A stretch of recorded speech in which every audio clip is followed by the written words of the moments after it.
and have been for a while. So thank you very much. And I'm going to pass on now to Sofia. Thank you so much, Marie-Claire. I hope you are hearing me well. Thank you so much for having me. Thank you so much for the opportunity to bring a Latin American perspective to this conversation. And to start, I must say that in Latin America, we are not creative at all regarding the topics covered by this conversation. So, as in other regions in the world, in our region in Latin America, the law, and in particular the criminal law system, is the main response and has been the main response offered by states to social problems. And unfortunately, but not surprisingly, this approach has also been applied to matters related to sexuality, reproduction, and bodily autonomy. So, in most countries in the region, several state and non-state actors have pushed and continue pushing for criminalization as the key, as the main strategy to protect sexual and reproductive health and rights. So within this context, in Justa Justicia, that can be translated as unjust justice, I think, seeks to encourage all of us to engage in meaningful and intersectional debates, conversation on how to address violations to these rights, to sexual and reproductive health and rights, and how to protect these rights from a more comprehensive and more intersectional perspective or strategies through more comprehensive strategies. So the campaign was launched in February this year, before the corona crisis in our region, and it was launched by RESURJ, Vecinas Feministas, and Balance, along with 10 feminist organizations and groups from 6 countries. So the campaign is focused on adolescents, and it portrays a series of case studies that show how the autonomy and the sexual and reproductive rights of adolescents living in different countries in the region have been and continue to be negatively impacted by laws that were passed with the purpose of protecting these rights.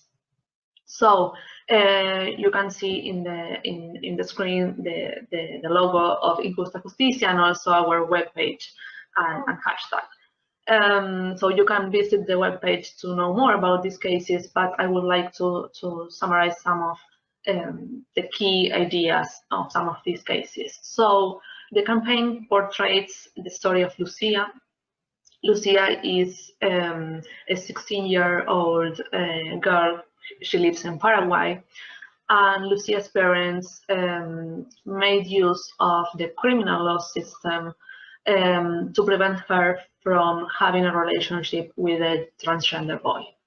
So here we can see some of the phenomena that other panelists mentioned, this idea of families using the law to challenge the autonomy and to restrict the autonomy of adolescents.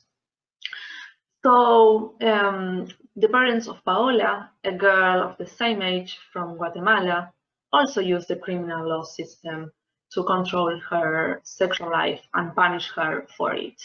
So this is a similar case compared to Lucia's case that happened in a different country, in this case in Guatemala.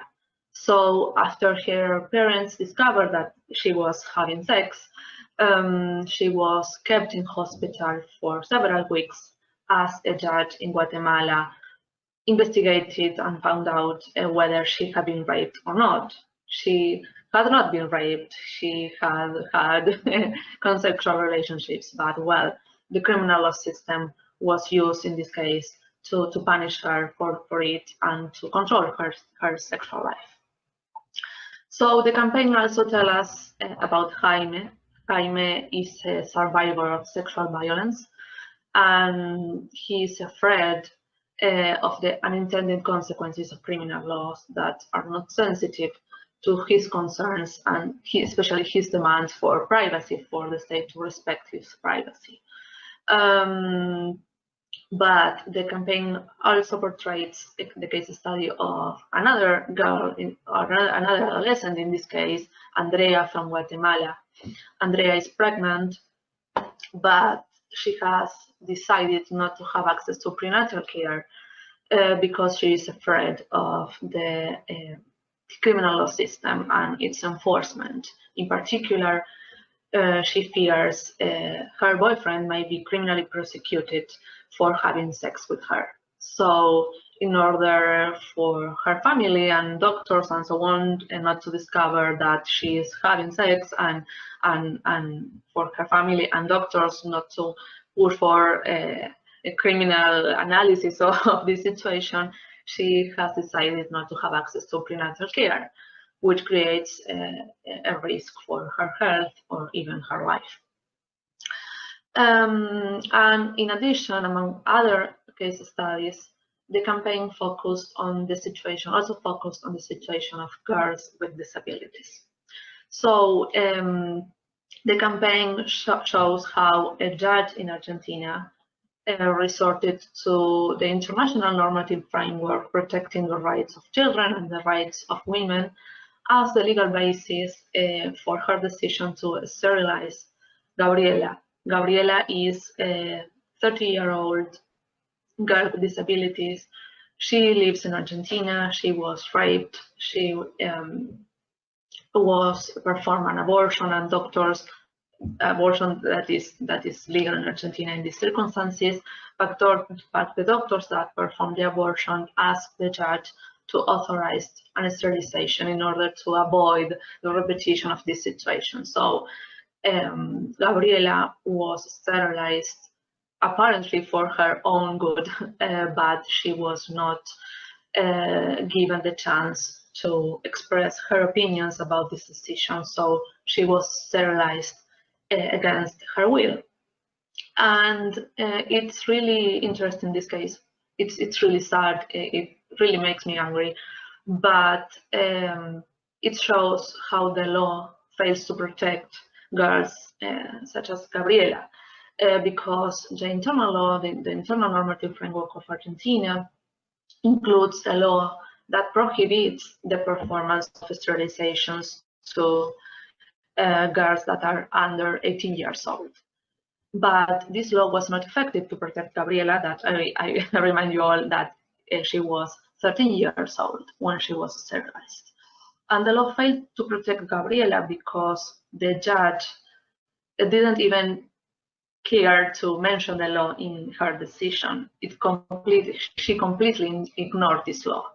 And it did so because of a very deep pattern of inequality and discrimination and stereotypes against girls with disabilities in Argentina. But this pattern of discrimination and inequality affects adolescents as a whole, not only in Argentina but also in the region, and it impacts the application of the law, the enforcement of the law.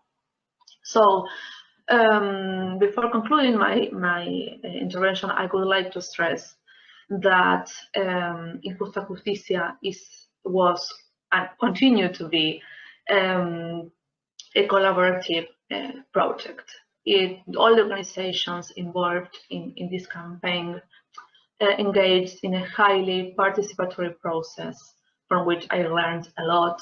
And this process allowed us to jointly identify the case studies and to discuss them and to explore them in order to ensure the campaign incorporates an intersectional perspective and reflects the needs, the demands, the concerns of adolescents and the realities